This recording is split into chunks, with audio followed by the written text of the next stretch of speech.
नाज़रीन, आप देख रहे हैं मास्टर टीवी। मैं हूं अयाज़ मोरस और आप जानते हैं हम अपने इस प्लेटफॉर्म से मुख्तलिफ सेशंस करते हैं। और मैं आपको बताता चलूं कि मेरी बहुत खुशकिस्मती है और मेरे लिए एज़ाज़ है कि मेरी ज़िंदगी में ऐसे लोग हमेशा शामिल रहे हैं जिन्होंने हमेशा मुझे सपोर्ट किया है और मुझे इनकरेज किया है और मुझे सीखने को बहुत कुछ दिया है। और आज जो ये सेशन है जिसमें मेरे एक दोस्त जनाब सुनील बशीर मुल्तान से जो है वो मेरे साथ मौजूद हैं। और मैं आपको ये पिक्चर्स देखें तो इससे आपको अंदाज़ा होगा कि 2010 में हमने ये पहला एक इंटरव्यू किया मजाक में, और उसके बाद जो है वो एक सिलसिला आज हम 10-11 साल बाद दोबारा मिल रहे हैं। तो एक ख़ुशी भी है और इस बात की जो है वो आपको बताना भी है कि अगर आप अपनी ज़िंदगी में दोस्त रखते हैं तो वो एक बहुत बड़ा एसेट होते हैं। और जितनी पुरानी आपकी दोस्ती होती है वो एक असासे की तरह आपकी ज़िंदगी में एक सरमाया होता है। तो आज मैं सुनील से कुछ गुफ्तगू करूँगा अपनी दोस्ती के हवाले से, कुछ उनकी ज़िंदगी के हवाले से, और कुछ जो है वो हम मुल्तान के कल्चर और मुल्तान की जो है वो मुख्तलिफ़ सकाफ़त के हवाले से गुफ्तगू करेंगे। तो सुनील, सबसे पहले तो थैंक यू सो मच गुफ्तगू करने के लिए और वक्त देने के लिए और हमारे साथ आज यहाँ मौजूद होने के लिए। Thank you very much. मैं बहुत शुक्रगुज़ार हूँ जनाब अयाज़ मोरस साहब का, जिन्होंने आज मुझे मास्टर टीवी के प्लेटफार्म पे हाज़िर होने का मौका बख्शा। मैं आपको ये बताना चाहता हूँ कि ये जो अयाज़ मोरस साहब का जो सफ़र है ये आज का सफ़र नहीं है। ये तकरीबन जिस तरह उन्होंने पहले ब्रीफ़ किया कि 11 साल पहले पुराना ये ताल्लुक़ है, ये रिश्ता है। तो हमने एक मजाक में इस प्लेटफार्म का आगाज़ किया, जो मैं आज इस चीज़ को देख के बहुत सरप्राइज़ हुआ हूँ कि इन्होंने ये ह्यूज जो सेटअप लगाया है ये उसी एक सेटअप की कड़ी है जो उन्होंने उस दौरान बोया था। तकरीबन 11 साल पहले हमने मजाक में इसको जिस तरह पहले मैंने बताया स्टार्ट किया, तो आज मैं देखता हूँ कि एक कदावर जो है वो दरख्त बन चुका है, जिसकी छाँव ना सिर्फ मुल्तान में बल्कि नेशनल लेवल पर जो है वो लोग इससे इस्तेफ़ादा हासिल करें। So I congratulate you sir on this big surprise. Thank you so much. और सुनील, ये आपकी जो है मोहब्बत है, जब भी, क्योंकि मैं अपने व्यूअर्स को बताना चाहता हूँ, जब भी मुझे आपकी सपोर्ट की, आपकी इनकरेजमेंट की ज़रूरत पड़ी, यू आर ऑलवेज़ देयर। अच्छा सुनील, मैं थोड़ा सा चाहता हूँ कि आप अपनी ज़िंदगी के हवाले से बताएं हमारे व्यूअर्स को। आपका ताल्लुक़ मुल्तान से है, कहाँ से आपने तालीम हासिल की और कहाँ आपने सर्व किया? क्योंकि मैं तो आपको जानता हूँ, लेकिन मैं चाहता हूँ हमारे व्यूअर्स को फिर हम थोड़ा सा मुल्तान के हवाले से, मुल्तान के कल्चर के हवाले से भी गुफ्तगू करेंगे। Thank you very much. मेरा नाम सुनील बशीर है।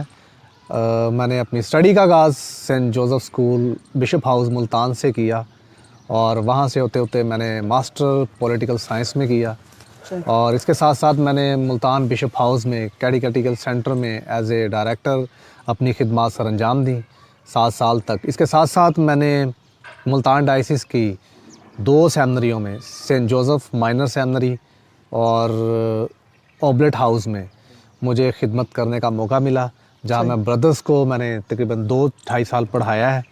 और उसके बाद बिशप एंड्रू फ्रांसिस की वफ़ात के बाद ये चैप्टर क्लोज़ हुआ और मैंने वहाँ से वाइंड अप किया, और अब मैं एक फार्मास्यूटिकल्स जो मेडिसिन की कंपनी है उसमें एज ए मैनेजर अपनी खिदमत सर अंजाम दे रहा हूँ।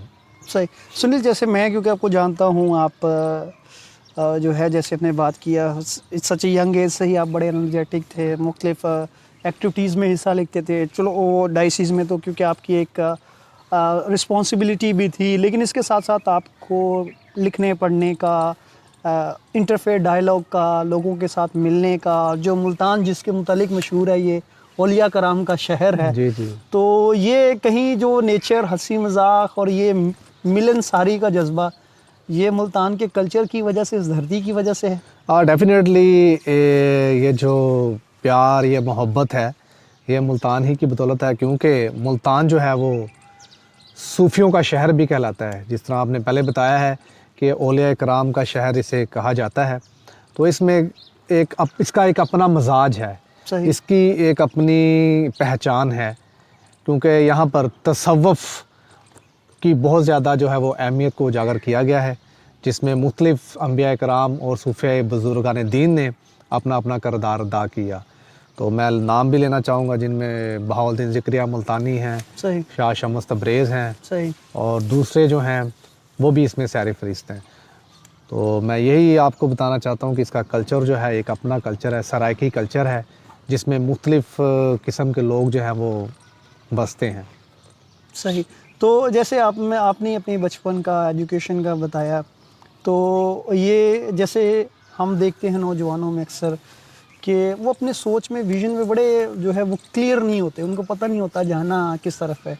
तो आपके साथ ये सिलसिला क्या था? घर से फॉर्मेशन थी, उस साथीज़ा ने जो है वो आपको गाइड किया था, दोस्तों की जो है वो कंपनी थी, कि आप शुरू से बड़े फोकस्ड रहे अपने काम के हवाले से और जो भी काम रिस्पॉन्सिबिलिटी ली उसको बड़े ऐसे तरीके से सर अंजाम दिया? बिल्कुल, इसमें फैमिली का जो है वो बहुत बड़ा किरदार होता है इंसान की ज़िंदगी में।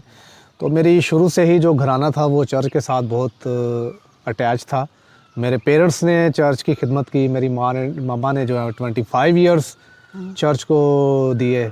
उसके से पहले मेरे जो वालिद साहब थे वो उन्होंने 14 साल सर्विस की, और उसके बाद ये मुझे एजाज़ हासिल हुआ कि मैं भी बिशप हाउस में या चर्च की खिदमत कर सकूँ। तो मैंने 7 साल कैथलिक चर्च की खिदमत सर अंजाम दी। और जहाँ तक आपने बताया है कि नौजवानों को अपना फ्यूचर के बारे में क्लियर नहीं होता, तो डेफ़िनेटली आज का जो माशरा है सही, उसमें लोग जो है वो काफ़ी डी ट्रैक हो जाते हैं। बिल्कुल ऐसे। पेरेंट्स की ये ज़िम्मेदारी है कि वो अपने बच्चों की फॉर्मेशन करें, उन्हें ज़्यादा से ज़्यादा मसीहत की तरफ लेकर आएँ।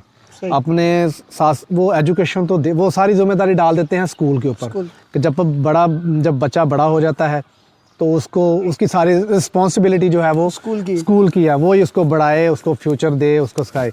लेकिन आप ये देखें कि मेरे जो वालिदैन हैं वो चिट्टे अनपढ़ थे, सही, फिर भी उन्होंने मुझे सपोर्ट किया, तरबियत इस तरह की, फॉर्मेशन इस तरह की कि हमारा फैमिली जो स्टाइल था वो बड़ा पाकीज़ा था, मतलब कि दुआया था, जिसकी बदौलत जो है हम, और सबसे बड़ी खुशकिस्मती हमारी ये थी कि हमारा जो घर था वो चर्च के साथ था।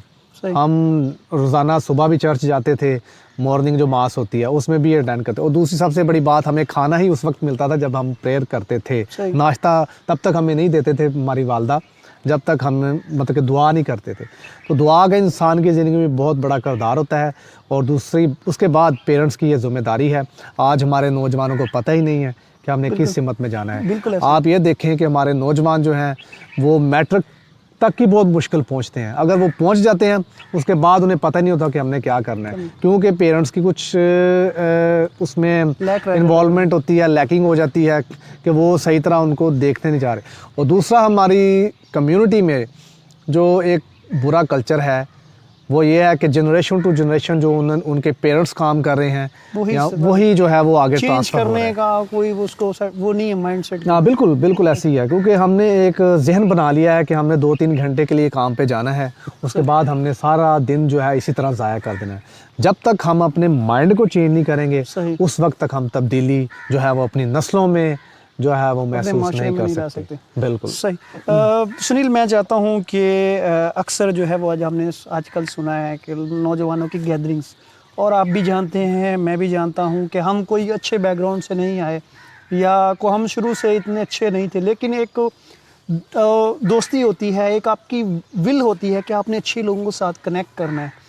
तो कितना ज़रूरी होता है कि किसी भी इंसान के लिए, ख़ास तौर पे यंगस्टर्स के लिए, कि अच्छे लोगों के साथ कनेक्ट हों, अच्छे लोगों के साथ जिनकी कंपनी अच्छी हो, जिनकी सोच अच्छी हो, जो कुछ आगे करना चाहते हैं, उनके साथ कनेक्ट होना, ताकि वो आगे माशरे में ग्रो कर सकें, अपने करियर में ग्रो कर सकें।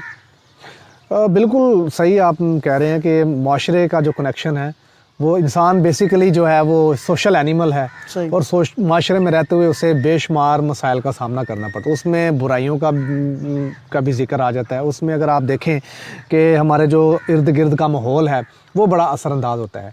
जिस एरिया में हम रहते थे या हमारी फैमिली का वो जो बैकग्राउंड अगर हम देखें तो वहाँ पे लोग इतने एजुकेटेड नहीं थे, लेकिन फिर भी हमारे पेरेंट्स ने उन्होंने ये माइंड में ठान लिया कि हमारे बच्चे जो हैं सोच दी, उन्होंने सोच दी, बिल्कुल उन्होंने हमें ये सोच दी कि हमने जो है इस माशरे की तरह नहीं होना। माशरा डेफिनेटली इंसान की ज़िंदगी पर असरअंदाज होता है, लेकिन उसमें इंसान का अपना भी किरदार होता है। बिल्कुल सही। अगर आप चाहें तो माहौल को जो वो अडॉप्ट कर सकते कर हैं, सकते हैं। अगर आप नहीं चाहेंगे तो वो नहीं हो सकता। सही। तो यही है कि इसके लिए हमारे लोग जो हैं, हमारे इदारे मौजूद हैं, हमें उनके साथ अटैचमेंट रखनी चाहिए, कनेक्शन रखना चाहिए। डिफरेंट प्रोग्राम्स होते हैं, यूथ के होते हैं, या चर्च में डिफरेंट एक्टिविटीज़ हो रही होती हैं, तो इस तरह इंसान लोगों के साथ टच रह कर अपना जो है अपने आप को सुधार सकता है, अपनी फॉर्मेशन कर सकता है। मैं चाहता हूँ कि आप कोई मैसेज हमारे व्यूअर्स के लिए जो है वो, और ख़ास तौर पर अगर आप हमारी फ्रेंडशिप के हवाले से मैसेज देना चाहते हैं तो आप दे सकते हैं। डेफिनेटली मैं यही कहना चाहूँगा कि ये दोस्ती जो है हमेशा रहेगी, और हम अयाज़ मोरस साहब के साथ हमेशा साथ हैं। उन्हें किसी भी वक्त आपको हमारी हेल्प की ज़रूरत होगी, हम आपके साथ। दूसरी मैं नौजवान नस्ल को ये मैसेज देना चाहता हूँ कि अब बहुत हो, हमारे एक मरहूम फादर हैं, फादर अहमद राजा, वो ये कहते होते थे बहुत सलूटें मार ली अब हमने। सही। अब ये टाइम है कि हम खुद सलूटें लें। सही। यहाँ आगे बहुत हमने ऐसे कर लिया है। सही। अब लोग, हमें इस तरह का काम करना चाहिए कि हम अपने आप को, जब तक हमारी एजुकेशन नहीं होगी सही। हम आगे नहीं बढ़ सके। So we have to focus on our education, then we can achieve our goal. तो हमें अपने गोल को पहले देखना है, हमारे अपना ऑब्जेक्टिव सेट करना है कि हमने जाना किधर है। जब तक हमें अपनी मंजिल का पता नहीं होगा हम उस पर नहीं पहुंच सकते। तो सबसे पहले जो हमारी बेसिक एजुकेशन है उसको देखने की ज़रूरत है, उसमें हम अपने आप को आगे लेके आएँ। इसके साथ साथ जो रिलीजियस एजुकेशन है उसको हम आगे लेकर आएँ। इस तरह होता होता जब दोनों चीज़ें साथ मिलेंगी तो इंसान जो है एक अच्छा इंसान और बेहतर इंसान जो है वो ज़िंदगी में आएगा। जब इंसान ज़िंदगी या अमली तौर पर ज़्यादा अच्छा और ख़ूबसूरत होगा अखलाकी तौर पर, तो माशरा जो है वो परवान चढ़ेगा और माशरा जो है वो तरक्की करेगा। Thank you very much. Thank you once again. नाज़रीन, इसी के साथ आपसे इजाज़त चाहेंगे। अपना बहुत सारा ख्याल रखिएगा। Thank you so much.